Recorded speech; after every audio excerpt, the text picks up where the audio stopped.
Poliator, le galvanisateur plutôt de cette défense de JT de Togo.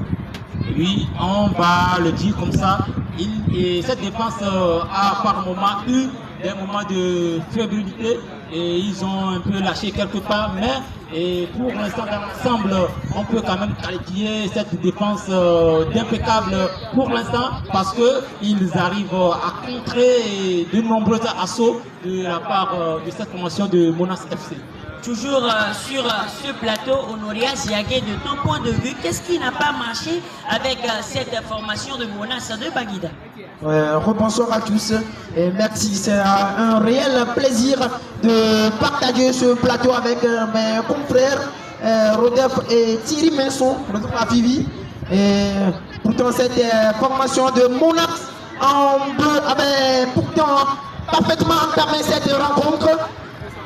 Et bien voilà, c'était cette formation des jaunes de JTT de Togo et qui ont pourtant timidement entamé cette rencontre et qui se sont parvenus à concrétiser, à profiter de cette aubaine pour punir cette défense qui était pourtant des problèmes de largesse défensive et qui ont permis à cette formation-là de prendre les commandes de ce match.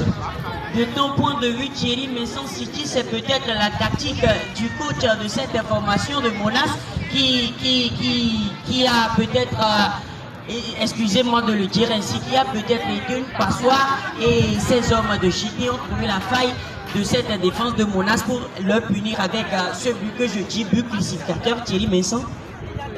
Oui, bon, c'est d'abord tout le coach, l'homme qui a mené cette formation, il connaît très bien ses joueurs. C'est pour ça, peut-être d'entrée de match, il avait mis le numéro 8, El Jaco. Et dans les cages, El Jaco, on a eu à le voir. Il a des qualités et techniques et autres qui pouvaient toutefois déranger cette formation de JTFC devant. Mais quand même, il a commencé le match dans les cages. Et après avoir concédé le premier but, il le fait quand même monter plus haut pour pouvoir amener la différence. Là, bon. Ils connaissent très bien les joueurs, ils savent de quoi ils sont capables. Pour l'instant, il a procédé à un ajustement tactique. On voit peut-être à la deuxième mi-temps si ça pourra être payant pour lui. Merci beaucoup Thierry Messon City et Honoré Aziagué. Merci beaucoup charmant public. C'était le plateau à la mi-temps avec Rodolphe Afivi, Honoré Aziagué et Thierry Messon City. A tout de suite pour la deuxième partie de ce match alléchant entre JT de Togo et Monas de Baguida.